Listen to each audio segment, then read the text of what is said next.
The Police Minister Bheki Cele's visit to Nkandla. Let's take you straight to that area where our reporter Bonga Dulane has been stationed. Bonga, I suppose for much of the week we've been hearing from the MK veterans that are outside the gate to that Nkandla homestay saying they will not allow any police authorities to go through.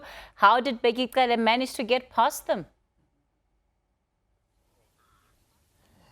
And that's what he got, Kathy, a taste of exactly that, because when his motorcade came through, it didn't just go through like anything else. It was stopped by the MKMVA clad in their camouflage clothing. And then there was a conversation between the protective detail for Bheki Cele and them before they let him through. So that just gives you a sense, the kind of power they think they wield outside the homestead of former President Jacob Zuma. When then he went in for that meeting at 10 o'clock, he came in after 1 and he sped off.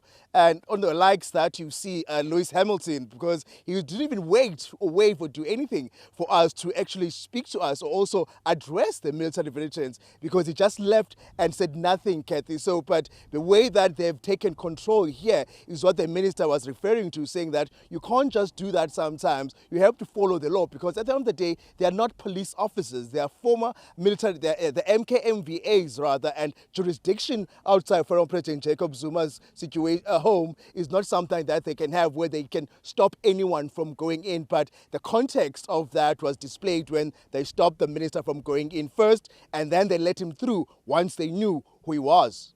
Bonga, at this point, any indication of whether the police minister was there in his capacity as the police minister?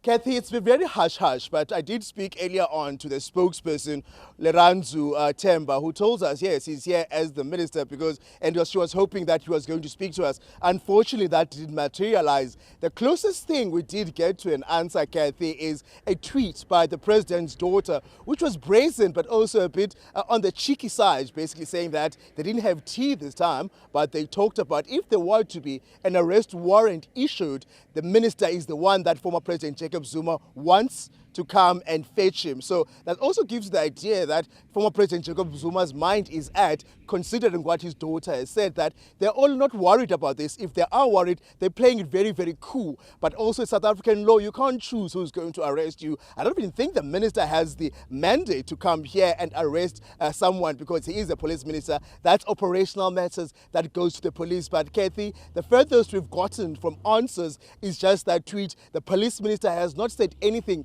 The spokesperson has not come out to say exactly what was on the agenda. Was it former President Jacob Zuma's defiance of the Constitutional Court, or did he just come and have his taste of the Nkandla tea, which you know is now famous since Julius Malema also helicoptered himself here? So those are the kind of answers we'll be looking for, Kathy, as time goes by, as to why was Bheki Cele here?